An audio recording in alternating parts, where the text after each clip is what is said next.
I think, I also think love is a really different thing than contemporary relationships, like what we do in relationships. I think Yeah. love is a piece of it, but not all of it. So, no, I don't think there's like a. I mean, I think you can love someone really fully, yeah, but I don't But think that makes it. I don't know what perfect would be. What you just watched was the scene from Joel Harver's Pretend That You Love Me. Pretend That You Love Me is an enigma of expression, perspective, and just the overall journey of life and its normalities throughout it. I find something so peculiar yet so intriguing about this film and how it captures the more quiet moments throughout life and makes those moments seem too personal to be even viewing, even going as far as making the viewer uncomfortable as if we aren't supposed to be watching them, as if it's overstepping some sort of boundary. The film opens with Joel setting up a camera and fixing his couch, as he awaits a date and introduces himself. Then the scene plays 6 times over, overlapping one another, each of them having a different girl on his date. It's quite unclear what the general plot is, especially at the start of the film, but keeps the viewer engaged with this keenly natural conversation. Even with Joel doing the same tricks with all his dates, the reactions and how each girl conversates with Joel presents itself to be so real. I think one comment described it best. How is this both the least and most natural seeming dialogue ever put to a film? It's so awkward and yet so natural that it's hard to believe if it's scripted or not at times, or if it's just fully improv. The camera angles and just the shots throughout the film contribute to this, giving the viewer almost a strange feeling of omnipotence. It's shot with such amateur lighting and position which further enlightens how real it feels and how it blurs the line on how it's filmed. As the film continues, the relationships continue, seeing the constant cutting over one another on the phone or the more intimate moments between these strangers. It creates such relatable moments of just two people falling in love with each other, and so precise in its execution. It shines light on the more silent moments in life. At times, whole scenes play out without a word of dialogue and just uses body language to express themselves. We learn that Joel has a tumor in his back and that cancer has been something his whole family has dealt with. You see him open up and express himself to each girl, and he borderline becomes entangled into a relationship with all of them individually.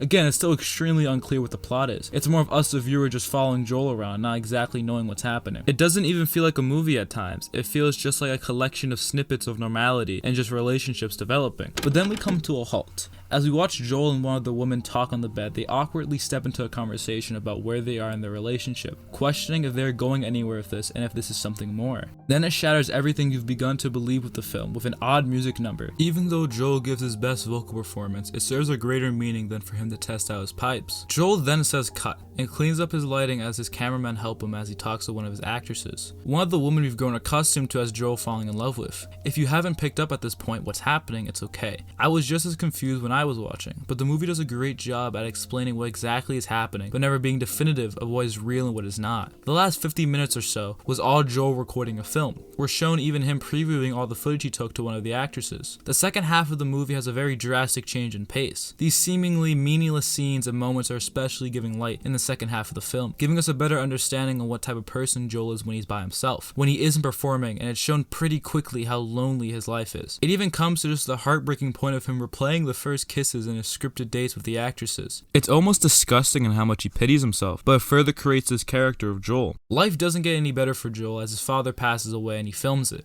It is so difficult to tell if he genuinely went through with this, and it's almost too good to be faked if I'm being honest. During his speech, you can see his awkward bursts of laughter while he reminisces about his father in front of his relatives, but when sitting down, he starts breaking down into tears. And what I love about this scene is that it isn't exaggerated. It has one fixed camera angle and doesn't do any close-up or makes direct focus on Joel. After watching Joel go through all of that, it cuts to another conversation between him and the actresses. The actress has subtitles, which is to represent that she isn't acting and just being genuine. The two conversate and it turns into Joel trying to express how he felt that he was in love during the filming of the movie, however knowing that what they did was scripted by him. It gets borderline just sad watching Joel get turned down, rightfully so, but knowing just how painstakingly lonely he is, it hurts. Joel's delivery is so genuine that it's hard to not feel bad for him. Things once again don't get better for Joel as his loneliness is shown more and more with darker shots, which contrast the beginning where lighter shots were more present, with the second half being set in winter and the first half taking place in summer. This leads to once again Joel calling one of the actresses over for a scene, and they just have general conversation, but Joel drastically turns slowly more disinterested and just having a breakdown, realizing how lonely he is and how he's turned to calling the actresses he's paid for general human interaction. It comes to the apex of it all with the lines best said by himself.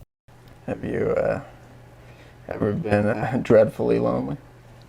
and then the two romantically go in for a kiss. But at the very end, it freeze frames into an image of the same frame but displayed on a monitor as the credits roll. It's implied that once again it was scripted and that was all for a film. But then again, how everything is presented and with Joel getting so personal with the moment, it's so hard to decipher what is truly real. I think the film's main meaning is one of the human condition and how imperfect love can be displayed. It's also a film teaching one of loneliness and how desperate one can be for a human connection. It truly is a beautiful film that I cannot recommend enough. I heavily urge you to watch this movie and to watch all of Joel Harver's stuff. His work inspires me, and it's just flat out impressive the amount of artistry he was able to put in this film. Also, to cap off all the gawking, I just want to say that the reason it's named Pretend That You Love Me is because that is what the actresses are told to portray in the film. It's unsure how far they went, but I just find it infinitely clever that the title has such a good connection. Hopefully this comes out around Valentine's, so give someone a hug or something, or be sad and watch this movie. It's up to you really. There's bigger stuff coming soon, so I hope you can excuse me for it. As always, thank you for watching.